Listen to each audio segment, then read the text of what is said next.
I am a recovering terrible time manager.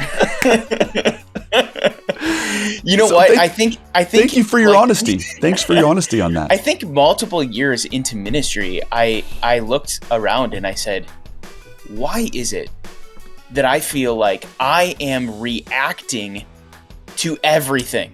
Yeah. Like I don't have any control. Like I'm just literally doing the next thing that seems ridiculously urgent. And what really bothered me about it was actually when it began to not just affect me, but then the people who were working for me. And I was like, nah, we got to change this because, if it's affecting me, it's one thing, but if it's hurting the people who are supporting me, now I gotta do something about it. Yeah. So.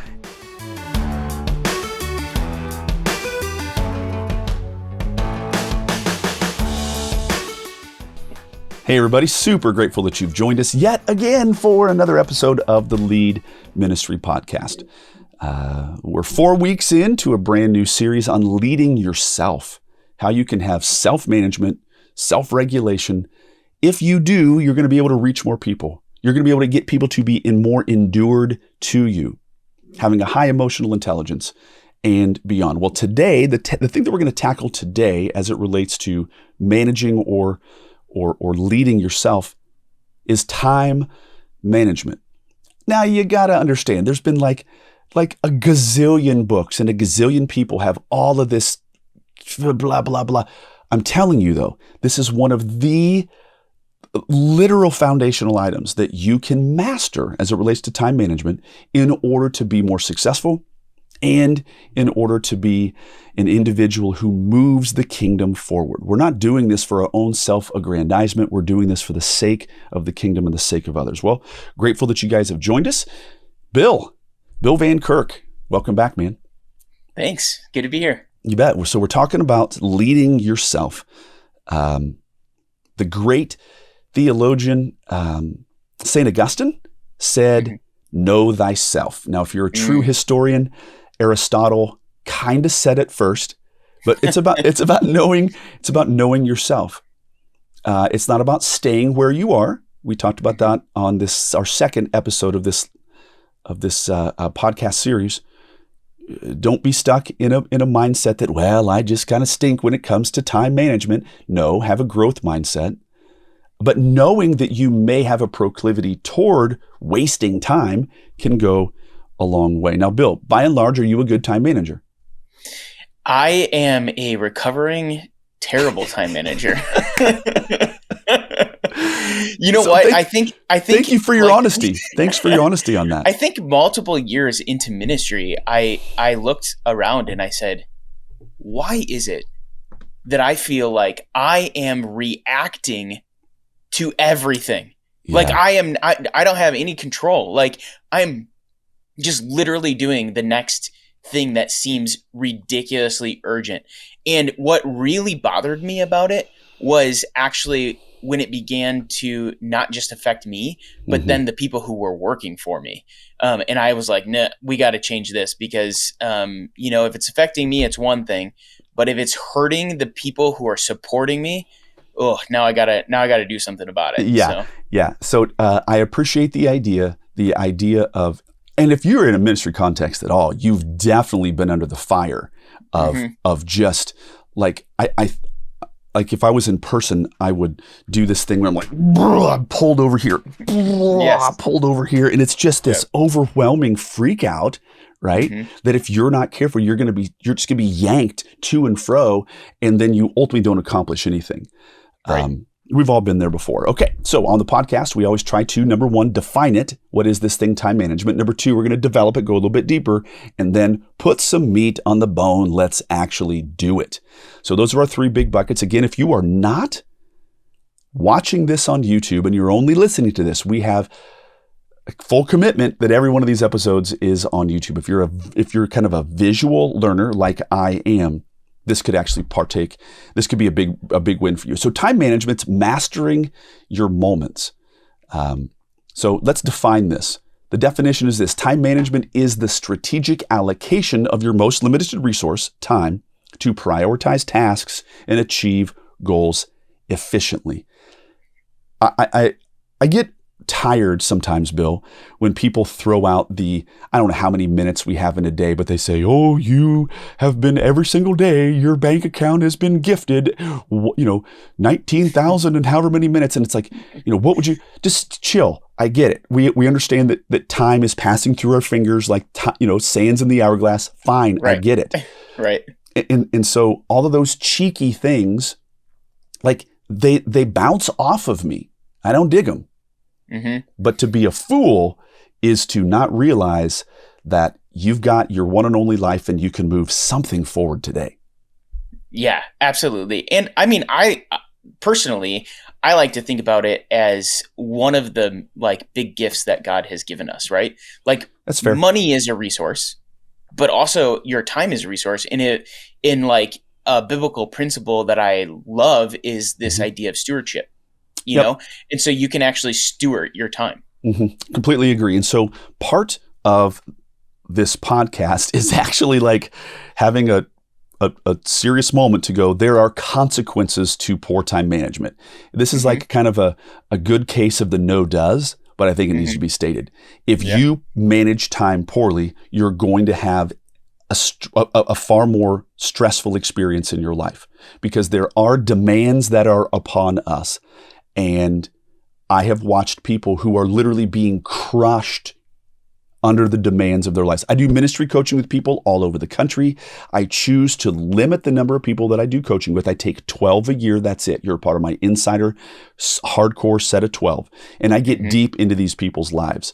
And I have watched people, they are literally being crushed. And part of it is because they're not managing their time well. I think this is like a good case of the no does. But if you don't manage your time, you're going to be stressed. Another one, however, and I see this way too much, when you are stressed for a long period of time, by the way, the stress hormone is called cortisol. And if your cortisol levels are literally peaking out, your body is going to be like, hey, guess what? I'm out. I'm unplugging. Right. We can't do this anymore. And that's what burnout is. Okay, Bill, you're a homeowner, aren't you? Mm-hmm. Yeah. Wonderful. Down in my basement, I have this electrical box and you open up the door and you see all of this these little switches, right? Mm-hmm. And there are times where all of a sudden a circuit is blown. What does that mean? Too much electricity is going through and it's like, hey, this is a safeguard that when too much electricity is coming through, too many inputs, that I'm going to blow the switch. Well, guess what? In my very own life, there have been times where I have been like, ain't nobody got time for that. And so I took human duct tape and I duct taped that natural breaker, which should be flipped as a warning sign. And I have forced it to stay closed so that all of that electricity can just be jamming through. How foolish is that? Like my body is going to go my body has these natural breakers in it. And as a fool, I'm like, oh no, ain't nobody got time to like, oh, I hear you, body, but no. And then you duct tape it. And then all of that energy is going through and you're literally not burning out your fuses. You're burning out your very own brain, your soul. I mean, come on. Yes, absolutely. Not good. So stress is one, which is going to lead to burnout. Get this. It's going to lead to missed opportunities. And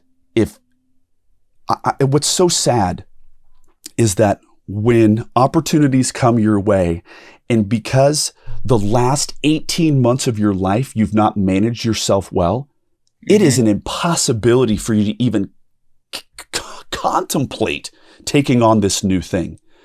And it may be the thing that you needed. It may be I don't want to get melodramatic and, whatever, but like, who knows as to whether or not your life has been leading up to such a moment as this, right? And you're missing the opportunity because you're literally in the quagmire of your own chaos. Yeah. And I mean, I think it happens a lot. I think I've seen this in my own ministry where I've had to say no to things that actually I think God would have really used to do great things for, but because I wasn't managing things well, I had limited my capacity. That's exactly what we're talking about. And I got a quick story here, and I got goosebumps. I'm passionate about what I'm getting ready to share. And this next one is a unique story.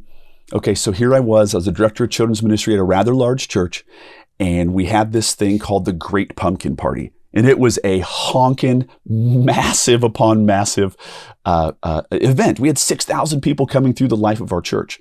And there was a partner of mine. He was a good dude. He's still a friend of mine to this day. But interestingly enough, he wasn't cut for running a large event that big. And I'm not trying to jam the dude up. I'm not saying that it just wasn't his bag. And so then they handed it to me and my team. Well, here's what ended up happening. We took a year and we completely dialed this thing in. We took the next year to kind of manage it even better. And it now became a rinse and repeat. It was this beautifully orchestrated system. And it was so well organized that like the third year in September, the event is in October. Like this is usually when everybody's hair would be on fire. You would be like, your spouse would be like, hey, stay out of his way. He's probably going to freak out and get mad because this is like the high time of stress. We had it so dialed in because we had managed our time and we'd built systems that in September, I asked the church for $5,000 and that empty trailer sitting on our whatever church parking lot. And at the highest peak point of when we should have been freaking out about the Great Pumpkin Party, I built a mobile ministry trailer. So the opportunity for me to do something huge was afforded because we had managed our time quite well at an earlier time. Does that make sense, Bill? That makes so much sense. Yeah. Now, I got to throw in, I'm going to just, maybe we'll do an episode sometime on the mobile ministry block party trailer that we built. But that crazy thing was so ripping popular that from April 1st, because I live in Iowa where it is freezing cold in the winter, but like April 1st through October 31st, that block party trailer was being used sometimes 2, sometimes 3 times in a weekend. It got so popular that we had to hire an intern whose exclusive responsibility was to wing-ding that trailer from this house to this house and help them set it. It was an explosively wonderful opportunity. But somebody might be like, well, who has time to dream? The people who have time to dream are the people who have their world so dialed in that you can do a new thing. Yes, absolutely. Yep. Man, don't even start with me on this. So missed opportunities are a tragedy. There is so much kingdom work to be done. By the way, I would say to my team all of the time, Bill, I would say, we don't work hard so that we can go sit on a beach and suck on a Mai Tai, okay? We don't work hard so that we can have an easy life. We work hard so that we can conquer new kingdom ventures. That's why we work hard. We crush it now so that we can look forward and find something new. Yes, and absolutely. Our team was tackling all kinds of new and different things. And by the way, because of that, it was fun. It was fun to be on our team. People were jazzed because we were doing stuff as opposed to being crushed by the Great Pumpkin Party and like wanting to like consider quitting ministry altogether because you're literally dying. Right. Okay. Nobody wants to miss opportunities. So the other thing is, which this goes with it, it caps your growth. It stops your growth because you're backed up. You're getting crushed by the event. You keep getting hit. And so all of a sudden you're always on your heels, as opposed to a forward thinking person who has managed their time. They've built systems in such a way that like life truly is kicking out for you time. I mean, let me speak to that for a minute. The systems that I build, they are kicking out time dividends. Now, I know I'm on fire. I'm kind of freaking out, but I'm going to go with this. So, Bill, I will pull up to a church and with the Amazing Chemistry Show, and I'll open this crazy thing up. I'll open up my trailer, and it's this Amazing Chemistry, absolutely dialed in trailer. Sometimes we have to do a podcast episode and maybe like videotape the thing. It's obscene. There's like, it's labeled where everything goes. It's like, where does this tub go? Ooh, tub says chemicals and glassware. Ooh, on the trailer, big, huge circle, chemicals and glassware. People are like, shut up. This is awesome. And they always say the the following thing. How long did it take you to build this trailer? My standard answer is, the amount of time that it took me to build this pales in comparison to the amount of time that it has saved me. And they're like, dang, okay. So my point is that I have invested time and it's now kicking out time dividends. You take an amount of cash, take 10 grand, put it in the stock market, you're going to have dividends. It's going to be kicking you out money. Well, I invest my time so that it kicks out time back to me. The systems that I build are time makers. Okay, I'm kind of spazzing out here, Bill, but this is a passion area for me, bro. Like, I don't want my growth to be capped. I want to do everything. Yep. And I think that I can do more if I have my time dialed in. Okay, Let's develop this time management. Let's take it one step deeper. Now, Bill, we can't take too long on this because it's going to be hard for the people who are only listening to audio, and they should be listening and watching on YouTube. Because there's a diagram here. It's very simple. It's the urgent and important versus important. It's urgent and important. That's what this is. So just give us a quick debrief on this. We can't go too long on this, though. Yeah, so if you are just listening, or maybe you're watching, that's fine. Go and research this yourself. It's called the Eisenhower Decision Matrix.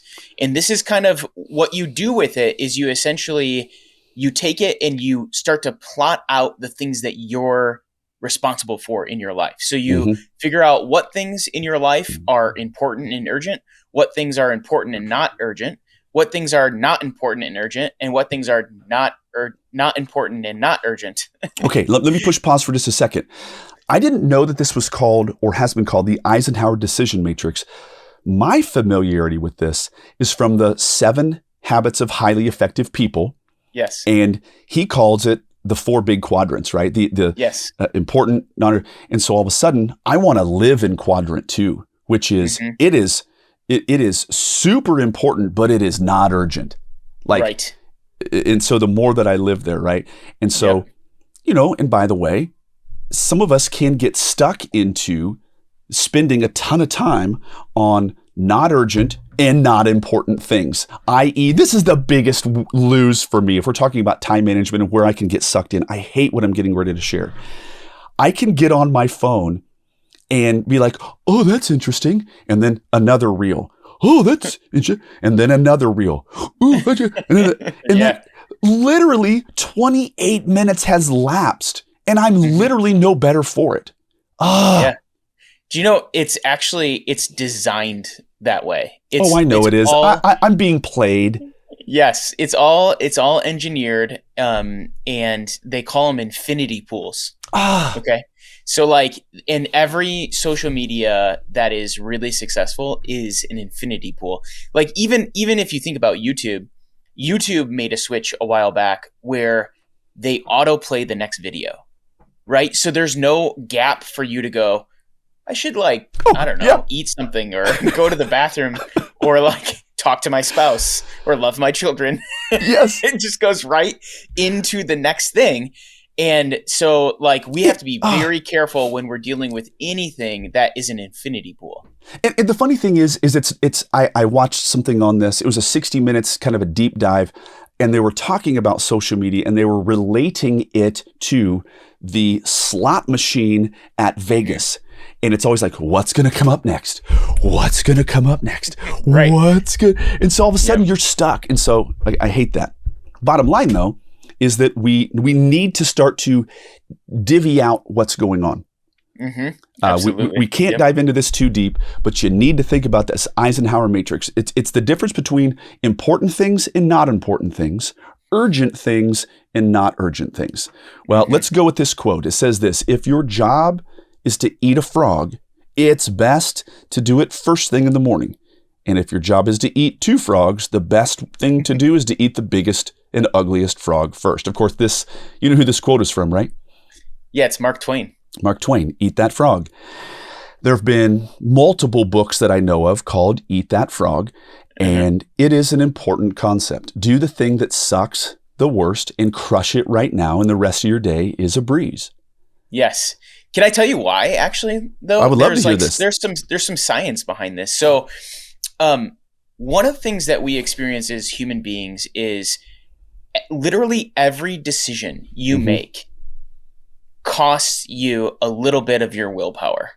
Every decision you make is a little bit of fatigue. Okay, so if you go throughout your whole day changing task to task, making another decision, doing another thing, you're actually wearing down your ability to do hard things by the end of the day. They call it decision fatigue. Right, absolutely. So the point is that, like, for most of us, when we wake up in the morning, and maybe not early morning because some people are not early risers, but when we wake up in the morning and we are early in our day, we have not yet fatigued our brain to the point where we don't want to do the things that we need to do. Right. And so that is actually the best time to take your most challenging task and to put effort into it. And then what happens is when you do that, you actually build momentum for the rest of your day. Guaranteed. Right? Guaranteed. And the thing that I think is the most harmful is to start your day with non-essential kind of more brainless tasks. Yes. Right? Like, oh, I'm just going to move through my email and I got to do. Now you're in reaction mode.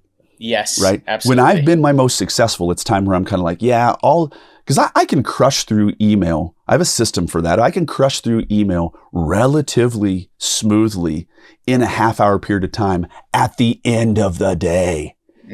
Right? Yes, but, absolutely. And so I have a whole concept called airplane mode. It's not original with me, but it's when I literally put my phone into airplane mode. And like, I am the most successful in terms of getting stuff done when I'm literally sitting on an airplane. Why? Yes. Because nobody's disturbing me. I really don't even have internet access, right? They've kind of stripped that away from me. I feel less inclined to stand up and go pee.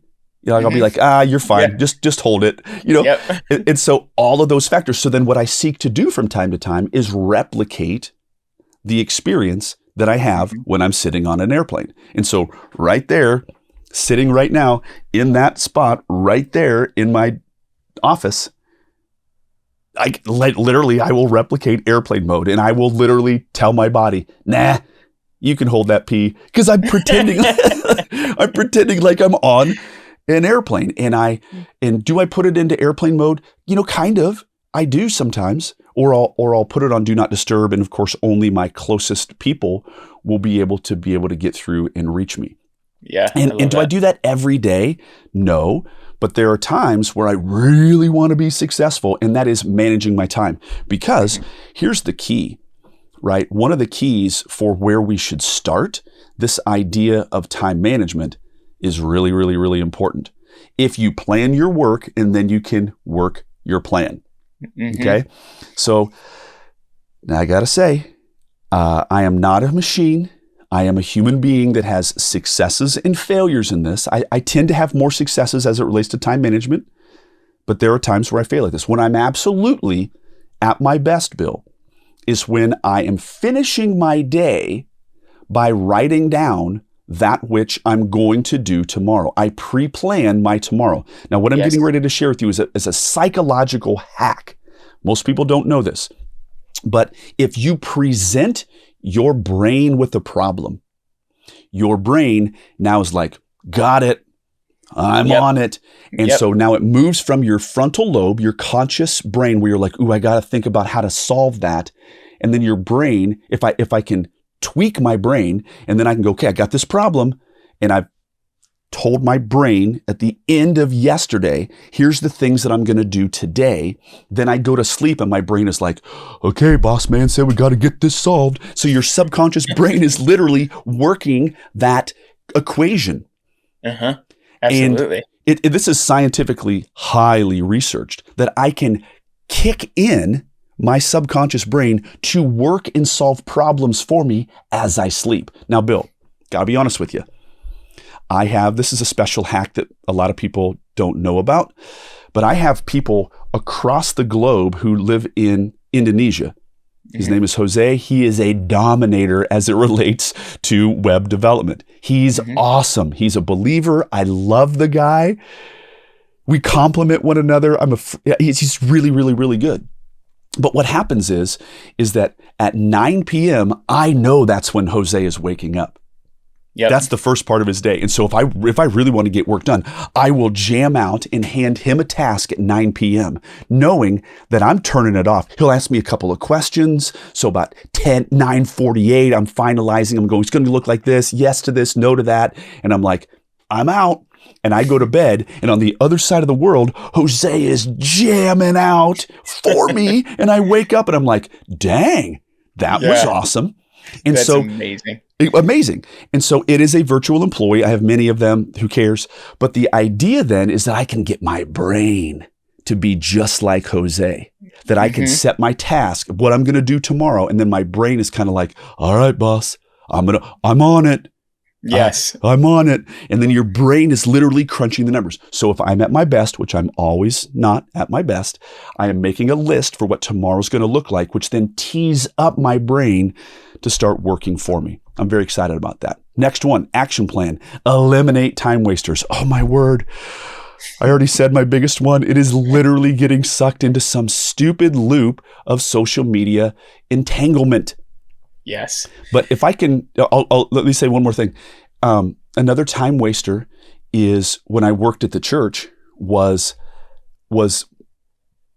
balancing out the social engagement of my employees and other staff members, and having them just come in and crash in on me, whatever. I am a social person, but you got to manage those time wasters. Okay, talk to me about what you were thinking, Bill.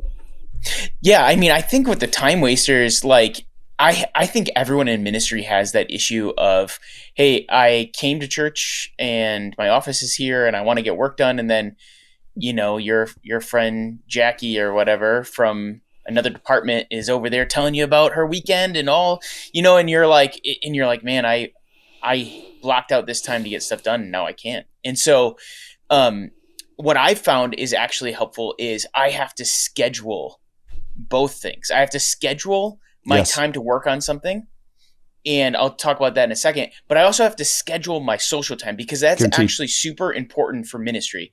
Yes. Ministry is relationships, right? And so you have to schedule that time as well. And so what I'll do is, Tuesday's my meeting day, and we have multiple campuses at our church, and I have to be at the, original campus.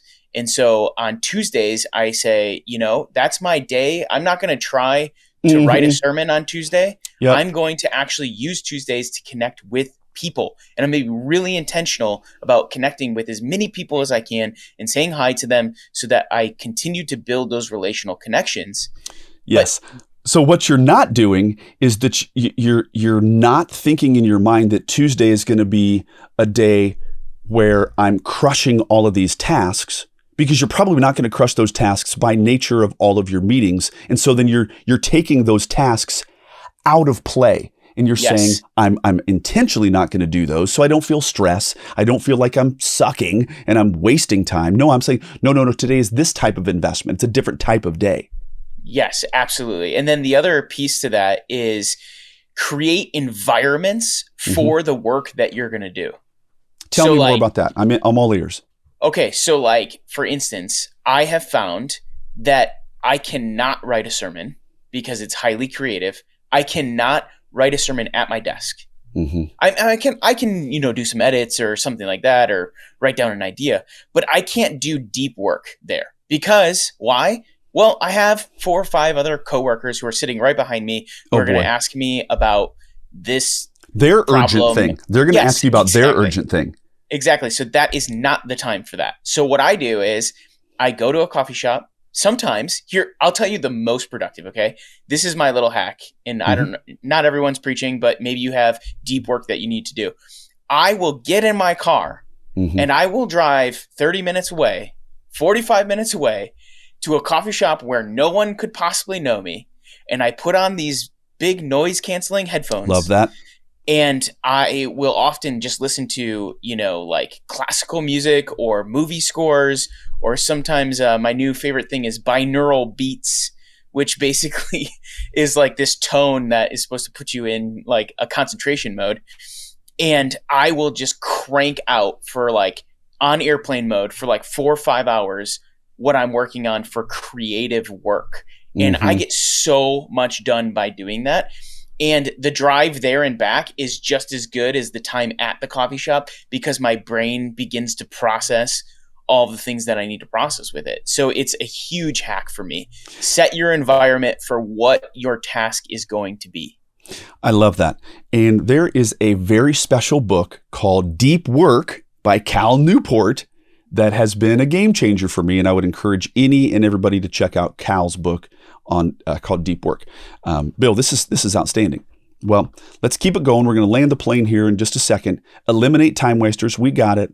Control your environment, which is exactly what you just shared. Mm-hmm. Number 3 is control your environment. And number 4, this is a big one for me, batch your work. We could literally, and we should, Bill, make note of this, right? We should actually have an entire episode on batching our work. Yep. This is a game changer for me. What I mean by batching is that I have the capacity to do similar tasks over and over and over. And so I will dedicate half of a day to do this same task. Why? Because the startup energy for me to get into that task costs me something. Because I've already paid the cost of the ante up, right? If you pay poker, right, you got to put in an amount to like get started. Great. Well, I have to put in that amount. And once I've done that, now I'm like, okay, now just crank out 15 of these things, right?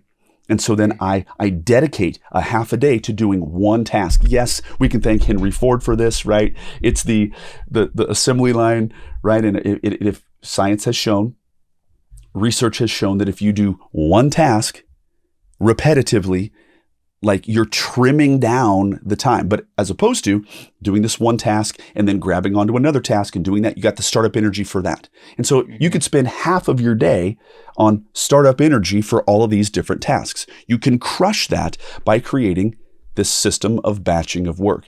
As an example, there are times, Bill, where we will batch or record 3 or 4, 5, 6, 7 podcasts in a day. Right. Because we are already in that mode, right? Like Yes. We have neural pathways in our brain and our brains work on patterns. Like Yes. when you do a task over and over and over again, you're creating that neural pathway. Well, if you just stay in the pathway that you're already in, you can get so much more work done efficiently in that time period than trying to constantly task switch.